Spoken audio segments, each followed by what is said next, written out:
Higgins' partner Shiraz was in contact with Gallagher 4 days before the allegation was made public.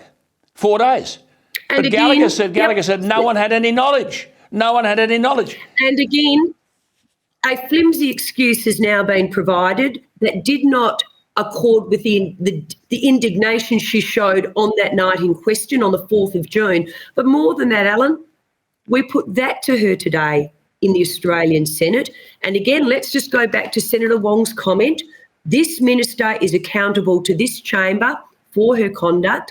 Well, Katie Gallagher today was not accountable to the chamber, in my humble opinion, for the answers she gave. OK, look, we'll go in a minute. I just want to ask one final question. You've asked 1,000 questions in the Parliament, thousands of them.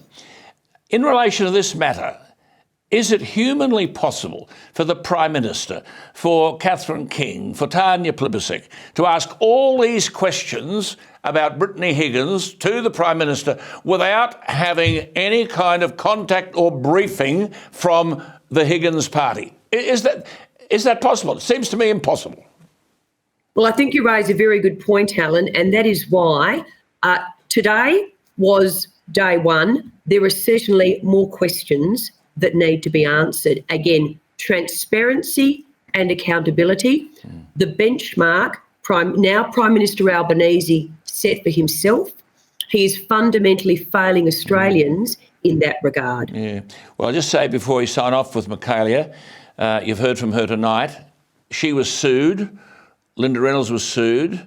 The government was sued by Brittany Higgins, alleging she had experienced negligence. There's one of the ladies who employed her. Negligence, victimisation, sex discrimination. This was the basis of the claim. And harassment in the wake of her allegation against Mr Learman. The matter was settled by Attorney General Dreyfus following a one-day mediation. And the department which provided the finance, whose department? Katie Gallagher. Michaelia, we'll talk again. You've done outstandingly, but I look forward to it, Alan, and it is fabulous to see you. Thank you so much. There Take she care. is. Good lady that, isn't she? Knows her stuff too. I mean, she's making the point. The taxpayer is entitled to know how this sum of money was determined and allocated. And what does the public make of the fact that Higgins alleged she wasn't adequately supported by an employee? You've heard from one of them tonight. And she was discouraged from speaking to the police. But the former Chief of Staff, Fiona Brown, denies this. Fiona has publicly said and told the court that she had advised Brittany Higgins that she would be supported in going to the police. And Fiona Brown told the court she wept as she revealed a message sent from Higgins thanking her for all her help.